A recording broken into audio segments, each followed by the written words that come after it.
Did you like it? Yeah, it was a great bunch of people. Hmm. And real clicky, good times together. Hmm. What was your And commute? the commute, uh, at the end from Stratford to 15 minutes, if that. Hmm. And from King of Prussia to G was 7 minutes. Wow, that's great. And in 1960, it was a half hour by, Philadelphia to Philadelphia. Hmm. So it wasn't that long. So you were working at GE like when I was in the womb?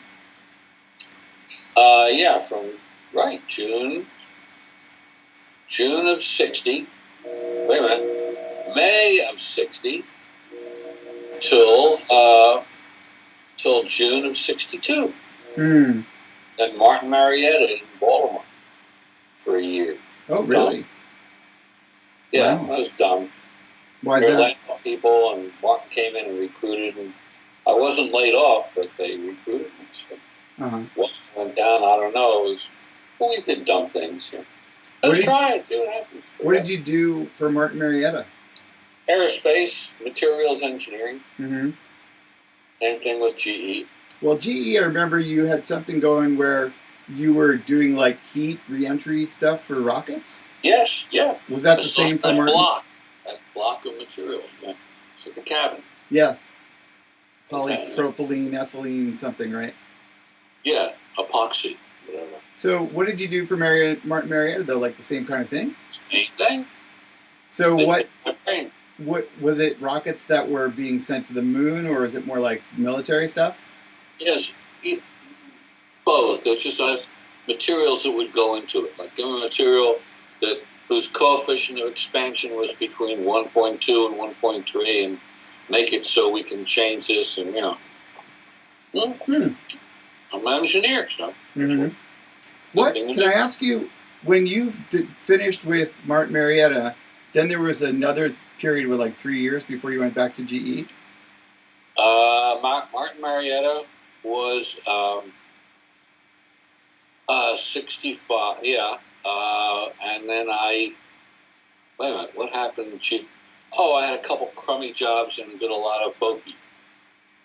A lot of folky? Yeah, folk stuff. Like, were you making money playing music? Yeah. Cool. I remember, like, the one, we all remember the thing where the comedian was opening up for you, the new comedian. But, like, how often would you play? I play every night for a week or two at a place. Really? Yeah. Wow. What was the pay like? Pay was $25 a night. Did you get tips? No.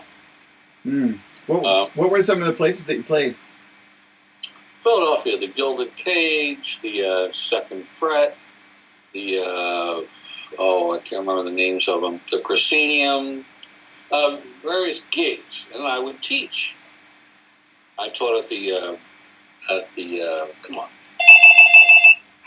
who was that? Incoming call, Lantern Theater. Okay, I teach at the Folk Workshop. And I teach for George Britton, and I would teach various people once a week. Wow. Yeah. Who was the most famous person you ever taught, you think? Oh. Besides me. I'm trying to think. Who did I teach? No, because the people who were really good, they taught themselves. Mm-hmm. Right. They wanted to learn something. They grabbed it. They didn't wait for me to say, you should learn this. Right. Did you, so this was like 65. I mean, folk music was kind of roaring then. So you must have heard a lot of great stuff too, like being in clubs where Pete Seeger was playing and other people. Yeah, and that's my first gig was 1957. Wow. So George Britton couldn't make it. It was in the Allens Lane Arts Center. I made $20. Is it still in existence, this place? Yes. Really? Wow, it'd be fun to have a reunion there.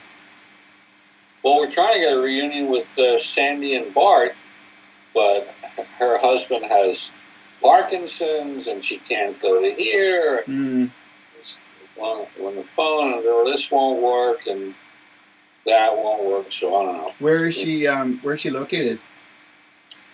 In Chelsea, in New York. New York City. Yeah. Well, maybe you need to go to New York City, Daddy.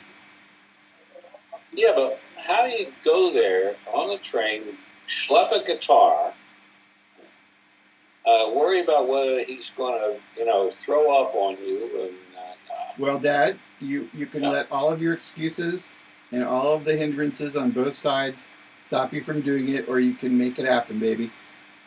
Yeah, and I've made it happen, and now it's true. Because I really don't, I've had it with doing it with them. Not that I've had it that way, but I think we could be something, but it's probably not. And we're talking about it now. Well, what about just getting together with him? I did that last Tuesday. Oh, did you really? How was it? Well, I'm Rich Salkowitz. They live in the same place. Oh, okay. But did you guys play music? No, he very rarely plays anymore. Oh, so speaking of which, today I'm listening to the classical radio station, and the DJ mentions that there's a movie called Quartet with Dustin Hoffman in it. That's about 4 elderly people who, I don't know the story yet, but I'm excited to learn more about it. But it sounds like they either have a reunion or they, play music well into their elderly years. And then that led to another reference, which was for a movie that's like 30 years old. That's about an elderly home for musicians. And I'm super excited. I can tell you what it's called. I looked it up. They talked about it a little bit. Let's see here. Tosca's Kiss. Ever hear that? No. I hadn't either. It's I'm excited though. I think they're showing it at our art museum tomorrow in the afternoon, and I might go. Or at least I'm going to get it out of the library. Oh, I have a little Bart story. Sure. 51 years ago, we sang a song. That you are my love, that you well know. Familiar at all? Come by night, come by night. Anyway, we do a verse, and he'd do the verse in German. Komm bitte Nacht, komm bitte. And after about 10 minutes, let's do this. He says, I never sang that song. And kept saying it, and I never sang it. We were at the restaurant. I brought up the song, and I went like this. That you are my love, that you well know. Komm bitte Nacht, komm. And he's mouthing the words. I said, you sang that? He said, yeah, of course I did. Said, but all these years I thought I was dumb or stupid or forgetful. It turns out he's had memory thingers. And he forgot he even knew it. And so that was an interesting thing with Bart. So that's. And you know what? I think the result of this I will call Sandy and get us to 20th and 8th Street in New York.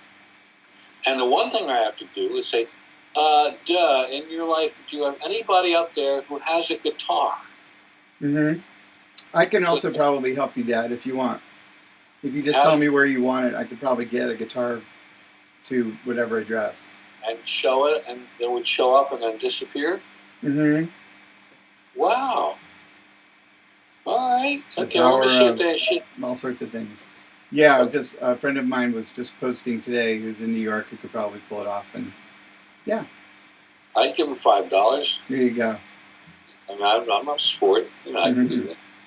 So that's it. All right, 7, but that's my last one. With a pint of ice cream. Oh my God, let's not go crazy here. Right?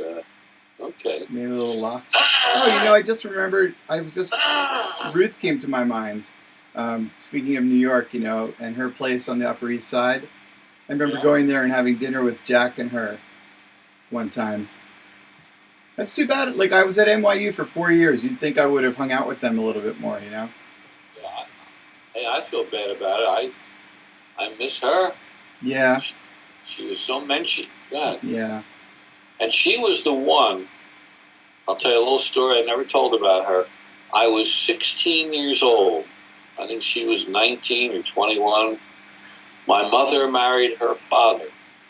And they said, well, you know, if you change your last name to Karp, you'll still sit in the same place between Carfunkel and Carlin at Central, so you'd still be all right.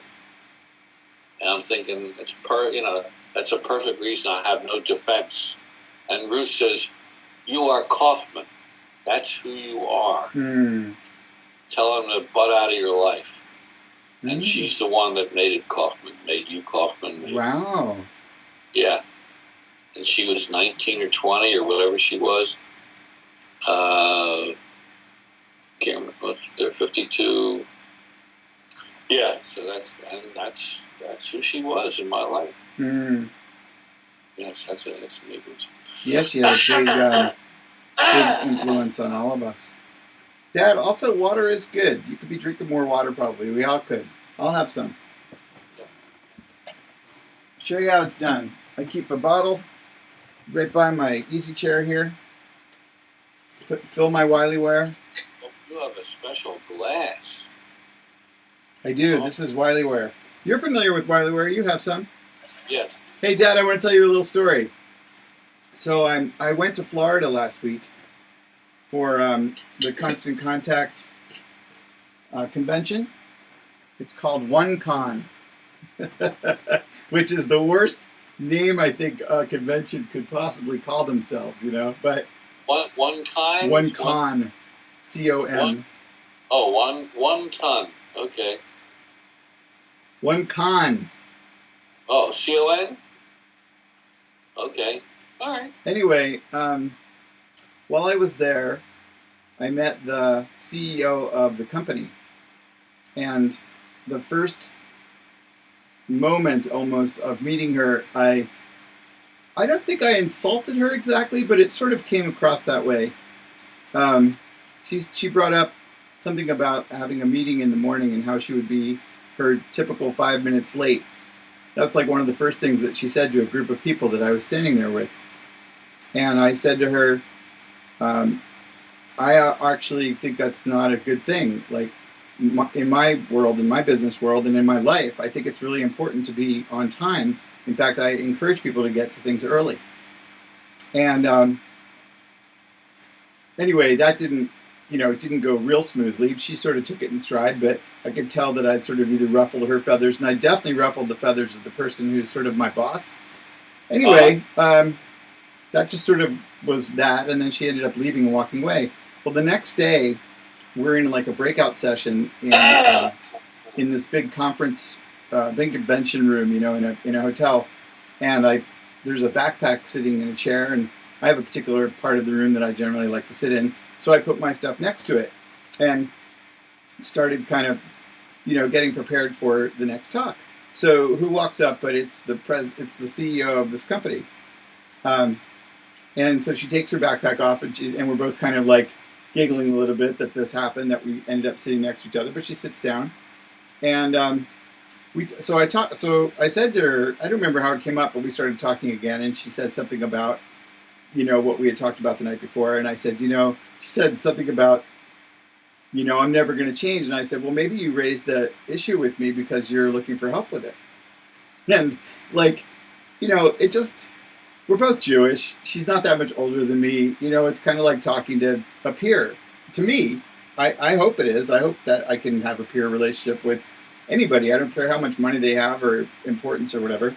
Anyway, so we finished with that, and then the thing started up, and I reached across the table, and there was a pitcher of water, and I poured her a glass of water.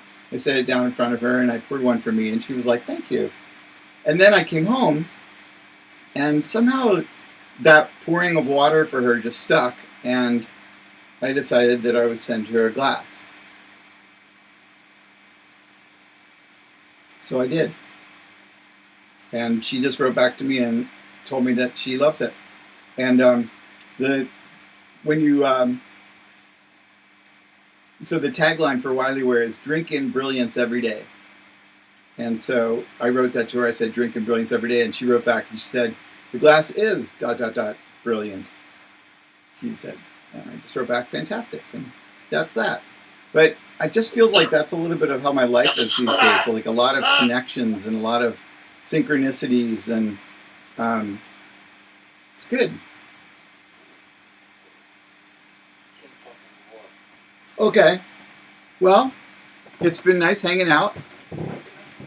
We can do it again. Skype is not that all bad. Yeah, good. I figured once you got used to it, you would enjoy it.